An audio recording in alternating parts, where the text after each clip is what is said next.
étrangers, ils sont arrivés jeunes pour travailler. Aujourd'hui, 40 ans ont passé, des rides ont poussé, mais ici, comme dans leur pays d'origine, ils sont toujours étrangers. En France, 11% de la population est née à l'étranger, soit 2 points de plus que la moyenne européenne calculée par l'Organisation de développement et de coopération économique. Jusqu'à là, tout va bien. Mais le pays de lumière n'éclaire pas la vie de ces immigrés. Plus de 21% d'entre eux vivent sous le seuil de pauvreté. Un record en Europe, en honte pour la France, terre d'asile.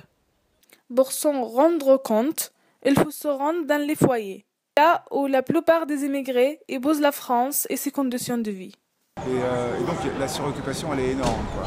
Ici, normalement, il y a 400 places. On peut raisonnablement penser qu'il y a entre 600 et un peu plus de personnes qui sont donc suroccupants. Ce qui donne des conditions de vie très difficiles pour les résidents. On avait lancé il y a 6 mois un texte sous forme de pétition en disant que nous étions mécontents de la façon dont les vieux migrants étaient traités de manière générale. Pétition qui a été reprise et signée par de nombreux élus locaux.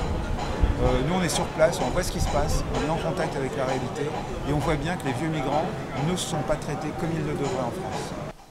C'est-à-dire qu'il y a des tracasseries administratives quasiment permanentes. On les réveille à 8 h du matin pour voir s'ils sont bien là. Les conditions d'obtention de la retraite ou des différentes prestations sont pas simples. Il y a le vieux migrant qui est là depuis longtemps, qui a travaillé, qui a payé des cotisations sociales, qui a payé des impôts, etc., qui n'a pas le droit de vote. Ça, c'est aussi un truc que nous réclamons. Il vit ici depuis 40 ans, il participe à la richesse du pays, il n'a pas le droit de s'exprimer aux élections locales. C'est anormal, quoi. Et la plupart des hommes qui sont ici ont une famille au pays, qui vont voir tous les 2 ans, grosso modo. Donc s'intégrer ici, s'ils vivaient dans des conditions meilleures, ça serait bien, mais leur projet de vie n'est pas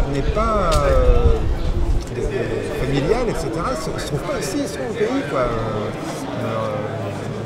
En Algérie, au Maroc, au Mali, au Sénégal, c'est 2 cas de figure. Alors, est-ce qu'on peut parler d'intégration dans ces conditions-là? C'est un petit peu compliqué, quoi. On les appelle les Chibani. Leur travail est ici, mais leur famille est ailleurs. Loi des yeux, loi du cœur. Après on vit de labeur. Comment rentre-t-on au pays? Glilo est arrivé de Tunisie en 1965. Il avait 17 ans. Laissant femme et enfants pour travailler dans le bâtiment. 50 ans plus tard, il raconte.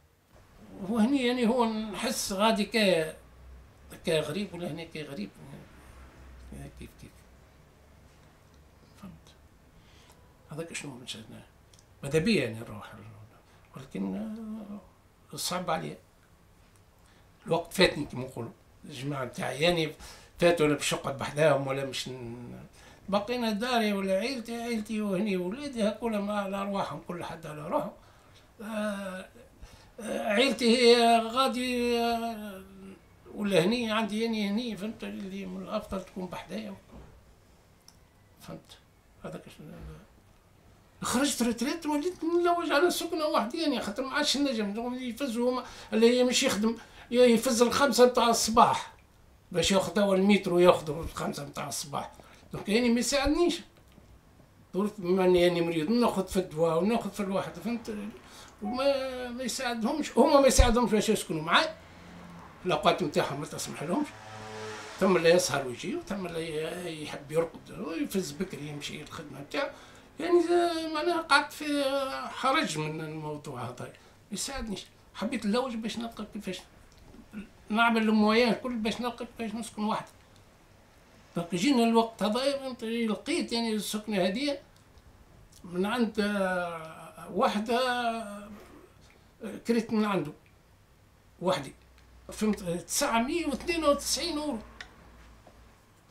تدفع منها ندفع منهم 600 اورو للسكنة بخلاف الشارج نتاع الضوء وبخلاف الماء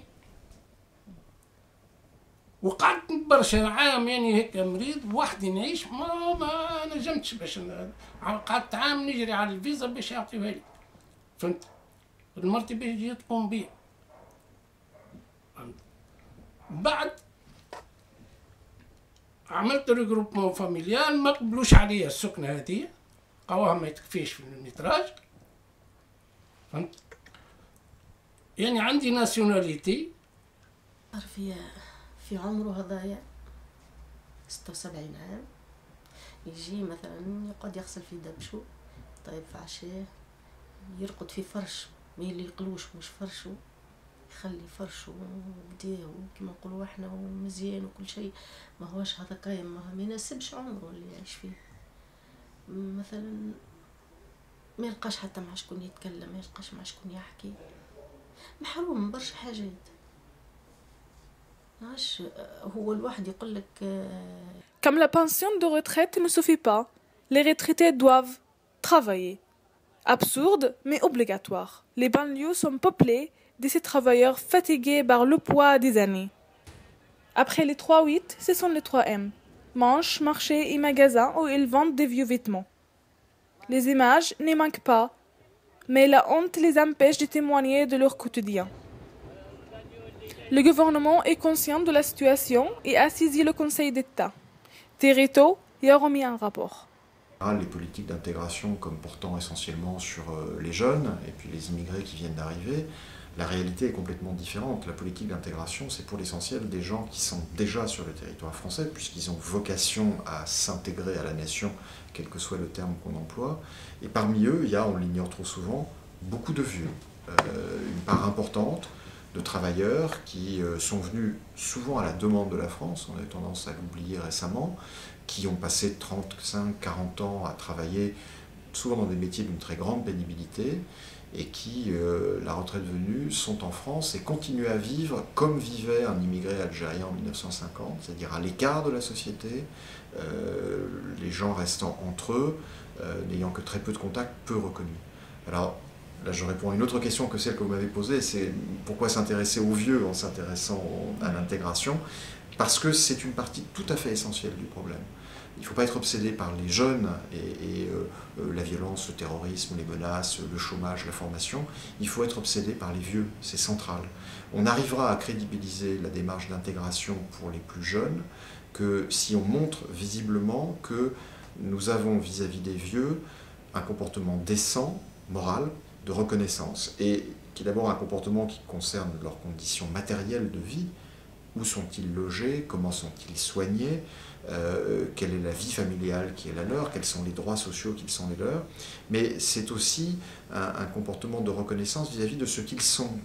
Des personnes qui incarnent une culture, un moment de notre histoire nationale, qui ont joué un rôle, qui montrent à leurs petits ou arrière-petits-enfants, voilà, 4e génération après eux, que être descendant d'un Algérien qui est là depuis si longtemps, parce que ce sont souvent des Maghrébins, des Algériens, des Marocains, des Tunisiens, c'est déjà être un Français de souche. 4 générations, ça suffit à vous transformer en Français de beaucoup.